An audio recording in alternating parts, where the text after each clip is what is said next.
Une autre figure de Saint-Tropez a fait cette année son dernier voyage dans un cercueil en osier, comme Brigitte Bardot. Avant même la cérémonie d'adieu à Brigitte Bardot, une autre figure emblématique de Saint-Tropez avait opté pour le même cercueil en osier, fabriqué artisanalement en Picardie. Un choix qui donne aujourd'hui à ce modèle écologique une résonance encore plus symbolique. Lorsque Brigitte Bardot s'est éteinte le dimanche 28 décembre, à l'âge de 91 ans, l'émotion a été immense bien au-delà des frontières françaises. L'annonce de sa disparition a été faite par sa fondation dans un communiqué transmis à l'AFP. La fondation Brigitte Bardot annonce avec une immense tristesse le décès de sa fondatrice et présidente, Madame Brigitte Bardot, actrice et chanteuse mondialement reconnue, qui a choisi d'abandonner sa carrière prestigieuse pour dédier sa vie et son énergie à la défense des animaux et à sa fondation. Lors des obsèques à Saint-Tropez, le 7 janvier dernier au cimetière marin de Saint-Tropez, un autre détail a profondément marqué les esprits. Il s'agit du choix d'un cercueil en osier, en parfaite cohérence avec le combat écologique et animaliste que menait l'icône depuis des décennies. Ce cercueil, baptisé au Bohémian, n'est pas issu d'une grande production industrielle. Il a été conçu au Boal, petit village près d'Abbeville, au sein de la vannerie de Canda.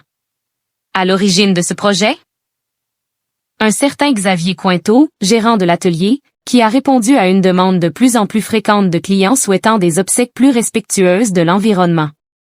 En collaboration avec les pompes funèbres Liberté Brusadelli à Abbeville, il a développé un modèle conforme à la réglementation française, composé d'une structure homologuée, recouverte d'osier tressé à la main, nécessitant entre 20 et 25 kg d'osier local.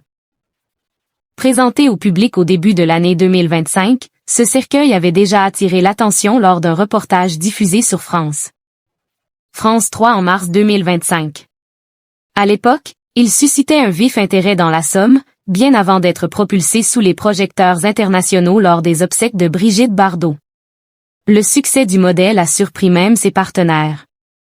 J'ai été la première étonnée par un tel enthousiasme, a reconnu Mina Holleville, directrice des pompes funèbres associées au projet. Son prix plus accessible y contribue aussi puisqu'il coûte 1 670 €, contre environ 2 000 € pour un cercueil en chêne, avec un avantage supplémentaire de taille. Il est biodégradable et compatible avec la crémation. Brigitte Bardot n'est d'ailleurs pas la seule personnalité à avoir fait ce choix. En octobre 2025 déjà, Patrice de Colmont, propriétaire du mythique Club 55 à Ramatuelle, avait lui aussi opté pour ce cercueil en osier.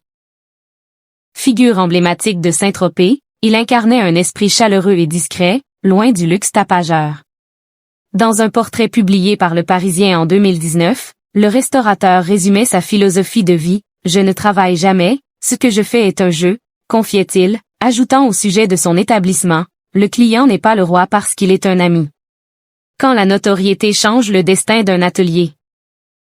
Depuis les obsèques de Brigitte Bardot, la vannerie de Canda a vu son quotidien basculer. Les images du cercueil de Brigitte Bardot ont été diffusées à 11h à la télé, et à 11h10 nous recevions les premiers appels, a raconté Xavier Cointeau à France 3 Hauts-de-France. Et d'ajouter, ça n'a pas arrêté de la journée, que ce soit les appels, les mails ou sur les réseaux.